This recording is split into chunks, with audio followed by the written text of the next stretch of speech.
पिछले 5 सालों में किसने राजनीति का स्तर गिराया, किसने प्रशासनिक स्तर को गिराया, ये छत्तीसगढ़ की जनता ने बखूबी देखा है।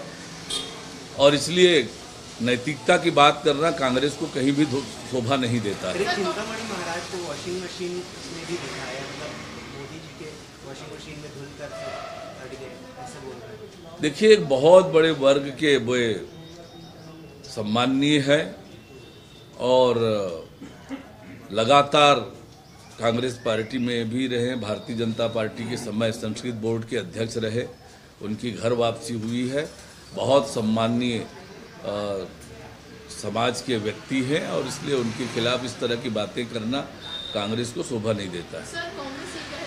का सबसे बड़ा जबरन वसूली रैकेट। देखिए, ये भ्रष्टाचार के आरोप में जिस प्रकार से कांग्रेस के नेता पूरी तरह से फंसे हुए हैं, उन्हें कोई नैतिक अधिकार नहीं है। भारतीय जनता पार्टी सुचिता पर भरोसा करती है, भ्रष्टाचार पर जीरो टॉलरेंस की नीति अपनाती है। सर, भाजपा ने अब तक ट्विटर हैंडल पे लिख रहे हैं नया कैंपेनिंग भाजपा लॉन्च। नरेंद्र मोदी जी जब से देश के प्रधानमंत्री बने हैं, वो हमेशा से इस बात को कहते रहे हैं कि मेरे देश के 130 करोड़ भाइयों एवं बहनों, जिस दिन से देश के प्रधानमंत्री बने हैं तब से उन्होंने देश को अपना परिवार माना है और इसलिए वे परिवार के मुखिया के नाते, परिवार के कर्ता के नाते हम सबके अभिभावक हैं और निश्चित रूप से वे हमारे परिवार के मुखिया हैं।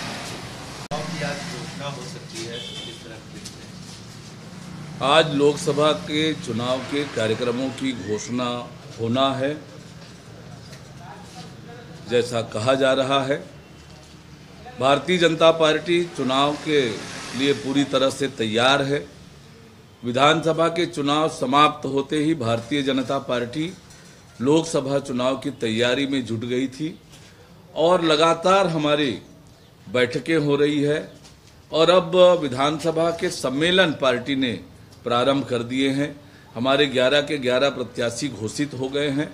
निश्चित रूप से हम पूरी तरह से मजबूती से चुनाव के मैदान में हैं। आज कांग्रेस पार्टी के जो हालात हैं वो प्रत्याशी तय नहीं कर पा रहे हैं, क्योंकि कांग्रेस पार्टी के टिकट पर कोई चुनाव लड़ने को तैयार नहीं है जनता का मूड देखकर, क्योंकि जनता ने तय कर रखा है 11 की 11 सीटें नरेंद्र मोदी जी की झोली में डालने के लिए। पिछले 10 सालों में नरेंद्र मोदी जी की सरकार ने, नरेंद्र मोदी जी ने आम जनता के जीवन में जो परिवर्तन लाने का काम किया है, दुनिया में भारत का मान सम्मान और गौरव बढ़ाया है।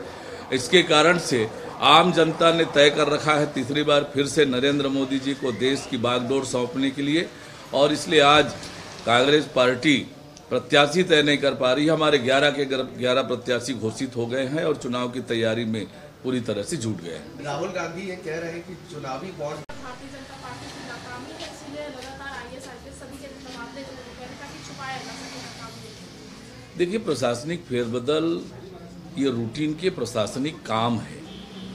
अधिकारियों को अलग अलग समय पर अलग अलग जिम्मेदारी देना यह प्रशासनिक व्यवस्था का, शासन प्रणाली का हिस्सा है।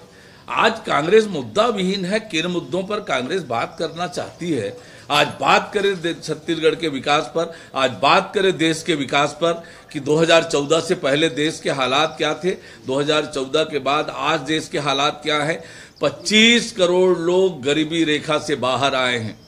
आज देश की अर्थव्यवस्था कैसे मजबूत हुई है, देश में कैसे अधोसंरचना का विकास हुआ है, देश की अर्थतंत्र कैसे मजबूत हुई है, आम लोगों के जीवन में कैसे परिवर्तन आया है। आज 4 करोड़ से अधिक लोगों को प्रधानमंत्री आवास मिला है, 11 करोड़ से अधिक लोगों के घरों में आवास बना है।